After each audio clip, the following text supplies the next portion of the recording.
This video was brought to you by Boxu. Use my code and the link in the description to get 10% off your authentic Japanese subscription from Boxu. Don't miss out on this amazing journey through Japan. Hey audience, how's it hanging? Today we're going to go over some of the biggest trolls in history. Thomas Midgley Jr. He liked to play around with all kinds of poisonous chemicals without really thinking what they would do to humanity. Thomas Midgley was a part of Charles Kettering's team at General Motors, working on the development of additives for gasoline. In the early 1920s, Midgley came up with a not so brilliant idea of adding tetraethyl lead to gasoline, despite lead being known as a very toxic chemical. But this solved the problem of engine knocking. For the record, Thomas knew this stuff was awful, but went forward anyways because he was a greedy piece of shit. This is something he actually said on a phone call to his boss, Charles Kettering. Can you imagine how much money we're going to make with this? We're going to make $200 million, maybe even more. He literally said this while he was recovering from lead poisoning after demonstrating it was totally safe by inhaling leaded gas for 60 seconds. They knew the public was not that stupid, so they actually just called it ethyl gasoline, hoping people wouldn't realize that there was lead in it. This stuff was around for 60 years, causing damage to our IQ levels, nervous systems, and other health problems. So if you ever see some boomer posting some obvious fake news on Facebook, just remember they probably huffed lead as children. He also developed Freon gas, which was a major cause of ozone depletion, so you can thank him for this. But I will give him a slight pass on that, because nobody really knew about the CFC ozone reaction until like 1974. Still, I don't think that really redeems him from the whole lead gas thing, but yeah. But karma's a bitch, and eventually he got polio. So he invented this very complex pulley system to help him get in and out of bed, which then broke and strangled him to death. Yeah, God probably just got to his breaking point with this dude.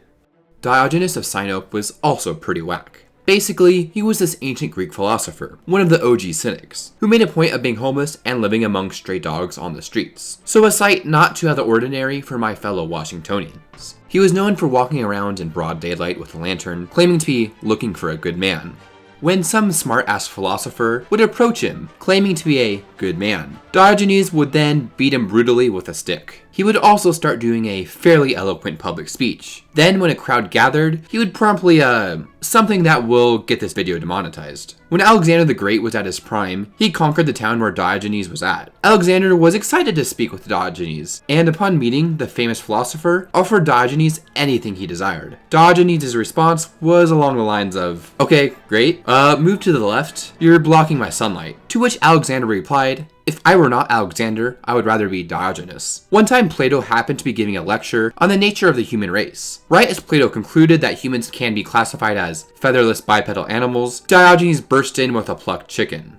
Benjamin Franklin also did a little trolling. Tired of pretentious, impractical trends in European academic societies, Franklin wrote an essay titled Fart Proudly in response to a call for letters by the Royal Academy of Brussels, asking them to find ways to make fart odors more pleasant. The essay was actually never submitted, but sent as a letter to Welsh philosopher Richard Price, and later printed by himself for private distribution among his scientist friends. The essay goes on to discuss the way different foods affect the odor of flatulence and to propose scientific testing of farting. Franklin also suggests that scientists work to develop a drug, quote, wholesome and not disagreeable, end quote, which can be mixed with, quote, common food or sauces, end quote, with the effect of rendering flatulence, quote, not only inoffensive, but agreeable as perfumes, end quote. The essay also ends with a pun saying that compared to the practical applications of this discussion, other sciences are, quote, scarcely worth a fart hing. Trofim Lysenko trolled the Soviet Union and honestly the entire field of genetics. He may have had the Chad jawline, but this guy was far from a Chad. In a nutshell, he was a Soviet scientist that rejected Mendelian genetics. You know, the basis of modern genetics. Instead, Lysenko thought Mendelian genetics were too bourgeois, calling Gregor Mendel a reactionary, and instead promoted Lamarckism. Lamarckism and Lysenko's specific offshoot of it, called Lysenkoism, is the notion that an organism can pass on to its offspring physical characteristics that the parent organism acquired through use or disuse during its lifetime. So he thought every action taken by the body would produce tiny gemmules that were then transferred to the offspring, affecting its development. Now, to be devil's advocate here, it was still the 1930s, and this stuff was still being figured out. Scientists get stuff wrong all the time, and a big part of science is the process of seeing what works and what doesn't work. The problem is Lysenko got put in charge of the Soviet Institute of Genetics, and his theories were taken as state doctrine. Oh, you're a scientist who didn't renounce genetics? Well, off to the gulag with you. In fact, farms across the entire Soviet Union were expected to use Lysenkoist practices, which predictably failed and contributed to the Soviet famines of the era. Eventually, he fell out of favor and was removed from his post. But not before Mao saw his work and was like, yeah, that makes sense, and implemented it into the Great Leap Forward to similar bad results.